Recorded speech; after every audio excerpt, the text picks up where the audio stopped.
नक्कीच आपण पाहत आहोत पळसखुंट वीरगाव गट ग्रामपंचायतचे सरपंच वनीश भोसले आज इथं तहसील ऑफिस समोर उपोषणाला बसल्या। आपल्या रेती संदर्भात विविध मागण्या घेऊन त्यांनी आजपासून उपोषण सुरू केलं आहे।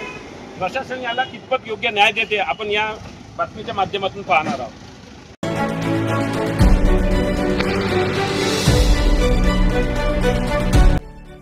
आमची रेती गेली कुठे या मागणीला धरून पळसखुंट उमरवीर गटग्रामपंचायतचे सरपंच वनीश भोसले यांचे उपोषण। आमची रेती गेली कुठे या मागणीला धरून पळसखुंट उमरवीर गटग्रामपंचायतचे सरपंच वनीश भोसले यांनी दिनांक 11 जून रोजी रायगाव तहसील कार्यालयासमोर आमरण उपोषण सुरू केले आहे। घरकुल लाभार्थ्यांच्या नावाखाली रेती तस्करांनी धुमाकूळ माजविला आहे। प्रामुख्याने अधिकारी रेती तस्करीवर जराही गंभीर दिसत नाही। खनिकर्म विभागही सुस्तावलेला आहे। त्यातच खऱ्या घरकुलाच्या लाभार्थ्यांना रेती मिळत नसून रायगाव तालुक्यात सावळा गोंधळ सुरू असल्याचा आरोप पळसखुंटचे सरपंच वनीश भोसले यांनी प्रशासनावर केला आहे। रायगाव तालुक्यात वर्धा नदीपात्रातून रेती तस्करी राजरोसपणे सुरू आहे। वडकी वाडोना बाजार येवती धानोरा खैरी दहेगाव यासह अनेक भागात रेती तस्करी सुरू आहे। यंदा रेती धोरणाच्या विलंबनामुळे एकही घाट लिलावात गेला नाही। त्याचा लाभ रायगाव तालुक्यातील रेती तस्करांनी उचलला। पूर्वीच्या एसडीओनी धडाकेबाज कारवाया केल्या होत्या, त्यांच्या बदलीनंतर रायगाव तालुक्यात पुन्हा रेती तस्करी सुरू झाली। रेती तस्करांवर कारवाया शून्य आहे। वास्तविक शासनाने घरकुल योजनेसाठी लाभार्थ्यांना रेती देण्याचे धोरण आखले। मोफत रेती दिली जात आहे। त्यासाठी बीडीओ व तहसीलदारांनी लाभार्थ्यांची नावे निश्चित करून त्यांना वाहतूक पास द्यायची आहे। मात्र या पासच्या आधारावर खुलेआम रेती तस्करी केली जात आहे व घरकुलांसाठी रेती जात असल्याचे महसूलचे अधिकारी सांगत आहे। या उपोषण दरम्यान त्यांनी आपल्या विविध मागण्या केल्या आहे।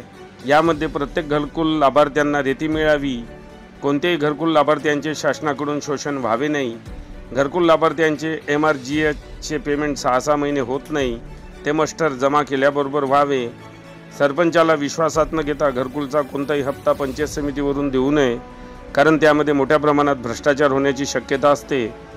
तसेच वडकी पोलीस स्टेशनचे ठाणेदार यांची तात्काळ बदली करण्यात यावी, अशा विविध मागण्या घेऊन सरपंच वनीश भोसले हे तहसील कार्यालयासमोर आमरण उपोषणाला बसले आहे।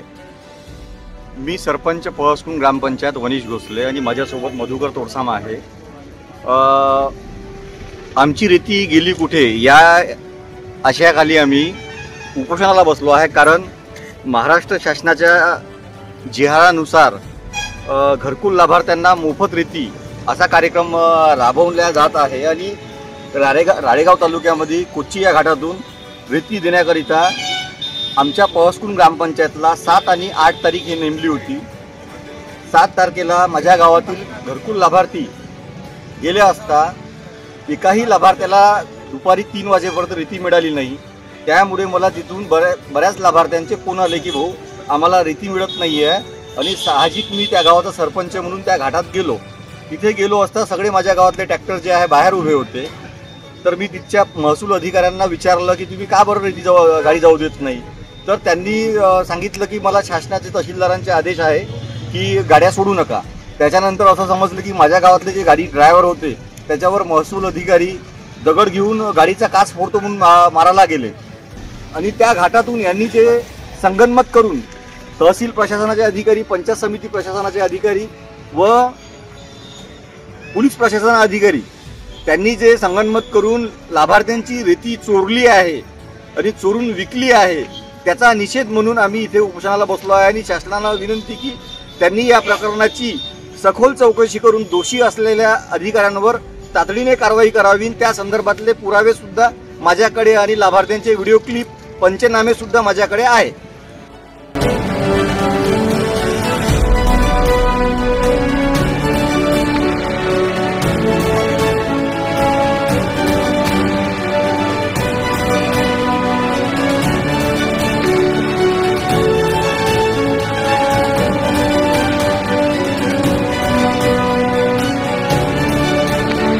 बातम्यांशी अपडेट राहण्याकरिता आजच आमच्या चॅनलला सबस्क्राइब करा आणि बेल आयकॉनवर क्लिक करा।